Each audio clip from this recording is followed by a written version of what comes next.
Hello and welcome back to another housing video for Final Fantasy XIV with me, Meoni. Today we're continuing our look at patch 6.3's additions to the housing community.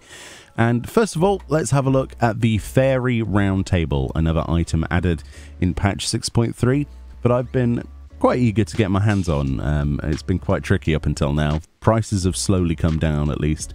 So it says, the glass tabletop presents the illusion of solid water, but the claims that fairies assemble here for meetings has yet to be satisfyingly explained.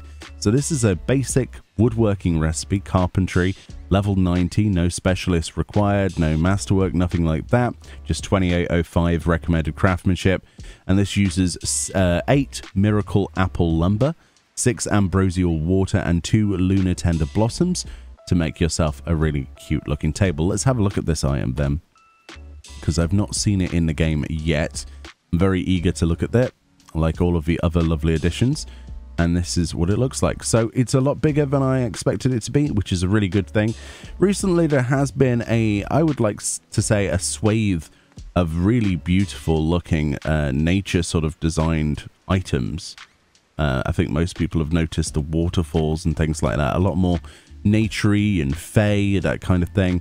And this is such a wonderful addition to this. So it's glass then. It's a glass top table that's supposed to look like frozen water. That is fantastic, isn't it? Look at that with the petals on the top here.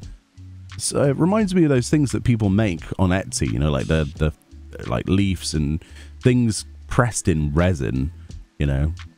Really, really, really cool. And it's quite easy to make a table like this as well. You just use epoxy and, you know, set whatever you like into it. Although these flowers would probably get ruined after a while poking out, but, well, I like the luminosity coming from the flowers as well. The leaves are beautiful. Yeah, it's really nice, isn't it? It's almost like a basin, like a wash basin or something that someone has created this in. The other thing to note, the legs of the basin are actually vines that are wrapped around with leaves on them. I think that's a really lovely touch. Really cool. It reminds me of like a big clay pot basin or something. Very nice.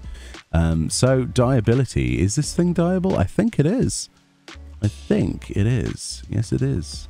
Wow. Look at that. Instantly with the jet black there. But that's soot black on that. It's got nice solid dyeability. What I like about this dyeability is it's not just the side of a porcelain that changes color. It's the actual resin or glass or water or whatever you want to call that as well, which turns this very dark color. It's a very dark shade of whatever color you give it. For example, this is cherry pink. Cherry pink is naturally a beautifully very vibrant color, very bright, and it's turned into this dark purple water look. Look, isn't that fantastic? Really, really cool. I like that. That is a cool idea. The brighter the color gets, obviously, the brighter that the liquid's going to get, although it is also sort of obviously a shaded color. So obviously, yeah, if you want that kind of like silhouette effect, go with a black color or a dark blues look good. Dark greens look really good because of the vines. It's a shame that the vine legs don't change. That would have been a nice little touch. That's a nice color. Catchwell green works really well with that because it matches the vines there. Looks really, really good, doesn't it? But a lot of use case scenarios for this. A lot of people have been making nature related areas. And honestly, you kind of run out of ideas for what to place in places to make them look, you know, functional as well.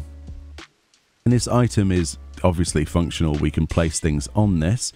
Let's see, what can we place on here? We've got ourselves the fairy thingy.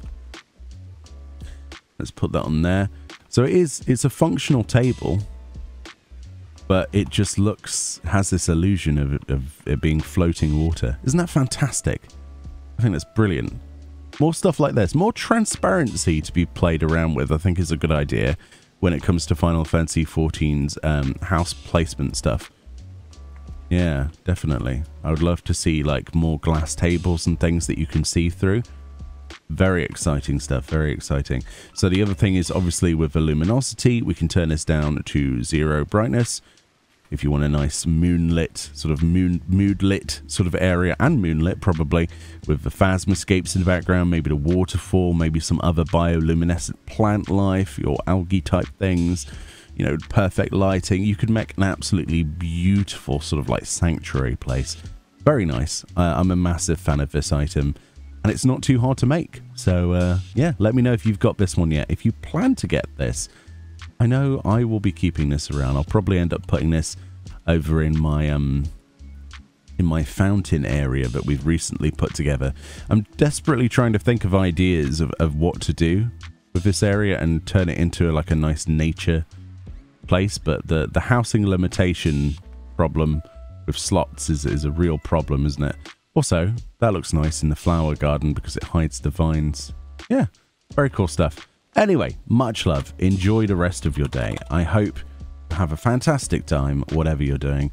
I'm trying to get over my cold at the moment, so apologies whilst my videos are a little bit sporadic and, you know, obviously rough for me to record all at once because my voice feels like fire.